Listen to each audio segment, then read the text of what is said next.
Hola a todos, bienvenidos a un nuevo vídeo, continuación del anterior, del enlace covalente para cuarto de la ESO. Vamos a hablar primeramente de las fuerzas que mantienen unidas a las moléculas covalentes, las fuerzas intermoleculares, y después de los tipos de los compuestos covalentes que hay y de sus propiedades. Las moléculas están formadas por enlaces covalentes.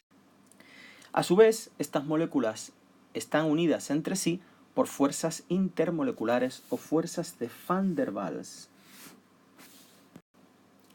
Estas fuerzas de Van der Waals justifican los puntos de fusión y ebullición de los diferentes compuestos. El enlace covalente es un enlace muy fuerte, pero las fuerzas intermoleculares que unen las diferentes moléculas covalentes son muy débiles. Son fuerzas muy débiles de naturaleza electrostática, es decir, que unen cargas de distintos signos o cargas parciales de distintos signos. Las fuerzas de Van der Waals las presentan todas las moléculas. Son muy débiles. Aumentan con la masa molecular de la sustancia y su intensidad aumenta cuando aumenta la diferencia de electronegatividad entre los átomos que forman la molécula. Los puentes de hidrógeno son un caso especial de fuerzas intermoleculares. Se presentan en moléculas que presentan hidrógeno y un átomo muy electronegativo y pequeño, como puede ser el oxígeno, el flúor o el nitrógeno. Solo en moléculas que presenten hidrógeno y uno de estos tres átomos. La energía promedio es de 15 a 20 kJ/mol. Son las fuerzas intermoleculares más intensas. Se dan, por ejemplo, en el agua. Los puentes de hidrógeno se establecen entre los átomos el átomo de hidrógeno de una molécula de agua y el átomo de oxígeno de una adyacente. ¿Por qué? Porque el átomo de hidrógeno tiene una cierta carga positiva y el átomo de oxígeno, al ser más electronegativo, tiene una cierta carga negativa. Estas fuerzas de enlace de hidrógeno permiten justificar grandes propiedades que hacen tan especial al agua, como la formación de cristales de hielo y el extraordinario punto de fusión y ebullición del agua. Presentan estas fuerzas intermoleculares compuestos orgánicos como alcoholes, ácidos carboxílicos, aminas y amidas, y compuestos inorgánicos como el HF y el NH3. En todos ellos aparece el hidrógeno y un átomo muy electronegativo y pequeño como el oxígeno, el flúor o el nitrógeno. Fíjense aquí, por ejemplo, si nosotros tenemos en cuenta los hidruros o los del grupo 17, tenemos que este es el de yodo, este es el de bromo, este es el de cloro. Normalmente el de flúor debería estar todavía más bajo el punto de fusión, sin embargo es mucho más alto. ¿Por qué? Pues porque en el HF hay puentes de hidrógeno que no hay ni en el cloruro de hidrógeno, ni en el bromuro de hidrógeno, ni en el yoduro de hidrógeno.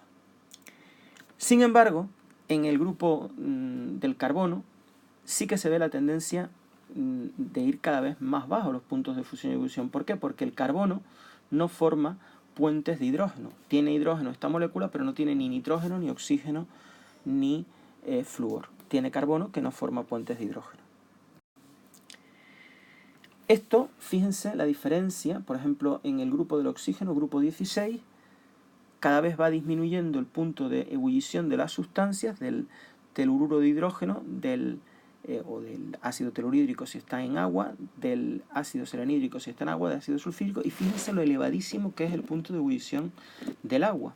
¿Por qué? Porque el agua tiene un átomo muy electronegativo y pequeño e hidrógeno. El oxígeno e hidrógeno. Presenta enlaces por fuente de hidrógeno.